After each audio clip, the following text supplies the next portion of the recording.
I knew what I wanted to do. I wanted to go back to Vancouver and go into acting school. I sort of felt like it was like a fresh new start. That was like my fuel. That was like, I can do this, I can do this. And then finally, like, things started stabling out. And I was like, I'm a fighter. I'm not going to just, lie down and curl up into a ball and, want to die. I want to get back up and if I keep getting knocked down, stand back up again and show people how tough you are.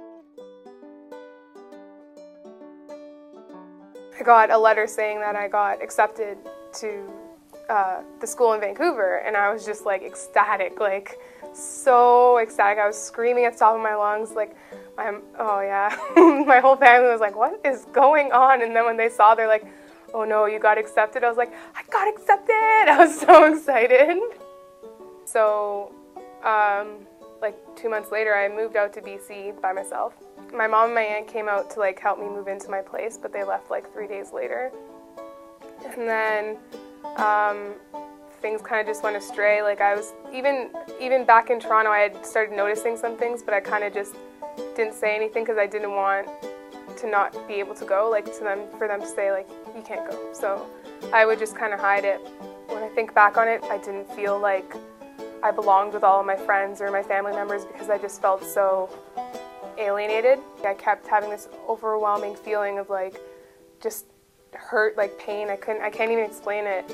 It was horrible. My biggest fear was that nobody would believe me and that I would just be left on my own to sort of deal with it. I was so afraid to like open up to anybody and tell them like this is what's going on and I'm being serious. This isn't just Katie being dramatic. So I finally told my doctor or the doctor that I got there, and he was like, you're bipolar type 2. As soon as he said those words, it was just like, I couldn't stop crying for like 2 days straight. I didn't know who I was. Sometimes to this day I still kind of get caught up in the whole, was that the bipolar Katie or was that me Kate? Like you kind of lose like, who are you? Who am I? Like what are my personality traits? I'm usually known for being like social and outgoing and loud and carefree, and is that just me being bipolar? That's part of being manic or whatever, but it's not just who you are. It doesn't take away Katie, it doesn't take away who I am. It's just another part of me added together into the puzzle.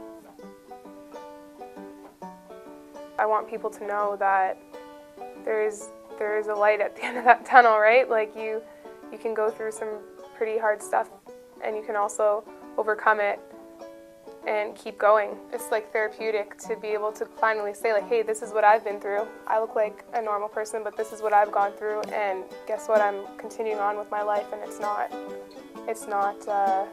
over. Like life keeps going.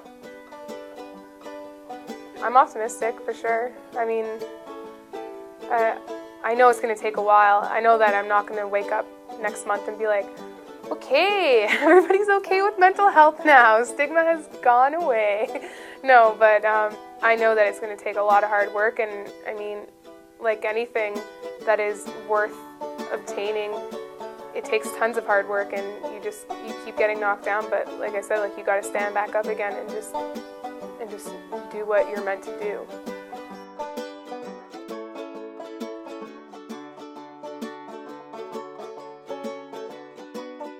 Me. Yes. Okay.